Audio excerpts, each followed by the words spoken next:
Okay, so in this video I'm going to show you how you can add the skin cluster that works with the origin rig setup. So I'll create a cylinder.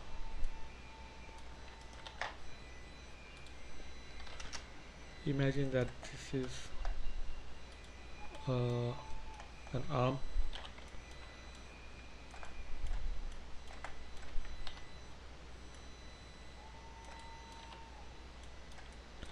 and I'm intentionally keeping positioning it away from the joints, just to show you that when you have the origin rig setup, you don't have to position your joints before you start adding the deformations. You can add the deformation first, then you can position your joints. That's a very powerful feature.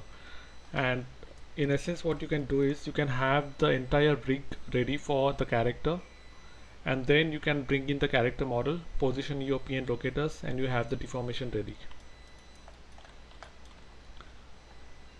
We need more segments. Okay, now I'm deleting the history and freezing the transformation. And now I'm just adding these two joints to this mesh. Make sure the selected joints, yeah, okay. So it is still not ready yet, because now if I move the any of the PN locators, the mesh is going to deform, because we are not defining the rest pose yet. So in order to do that, we need to feed the world inverse matrices of these locators into its respective binary matrix index in the skin cluster. So first let's open the skin cluster.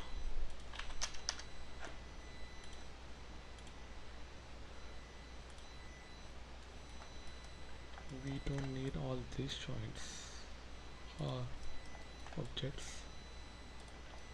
Okay,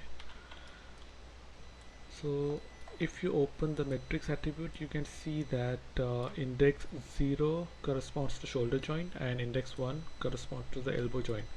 So I'll bring in their PN locators, and now I'll grab the world inverse matrix of the shoulder PN and feed it to the binary matrix of the skin cluster.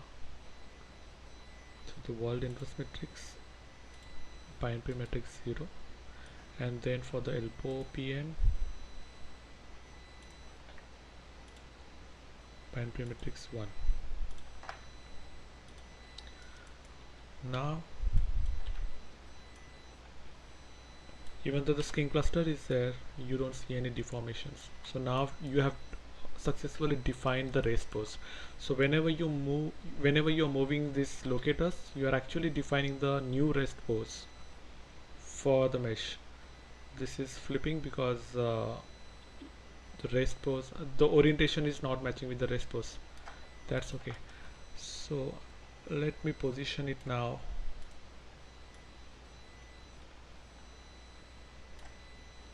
You have to position the shoulder first.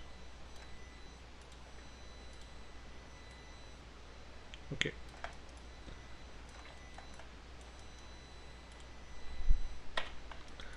Now you have to remember this thing, that your mesh will not deform as long as your joints are in their rest pose.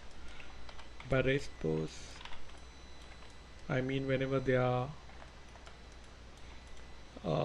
at the position of their PN locators, and they should have value of 0 0.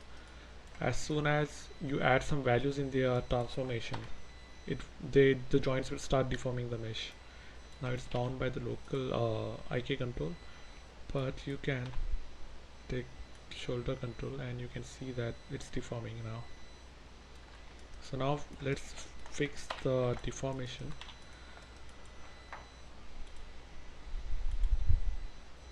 And I'm going to set up the Falloff Notes now.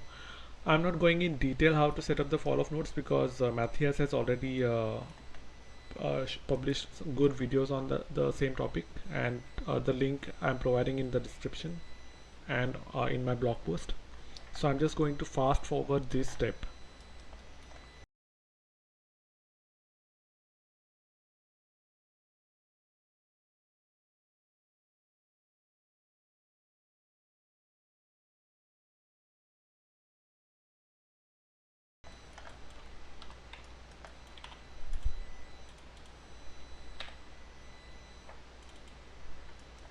So now you can see that I'm fitting the elbow PN's world matrix into the offset parametrics of this Falloff node,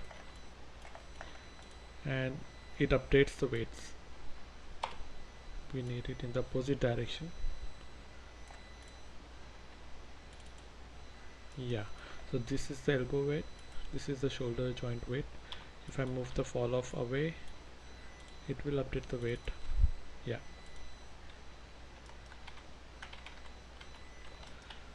So now basically you have the rig setup ready. Now anytime I'm moving this IK handle, and if you want to change the elbow position, just go ahead and change the elbow position.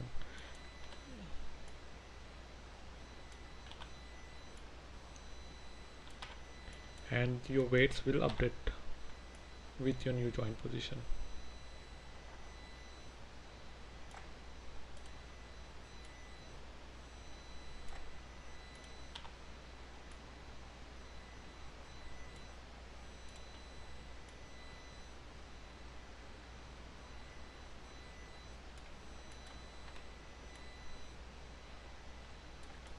So there you go.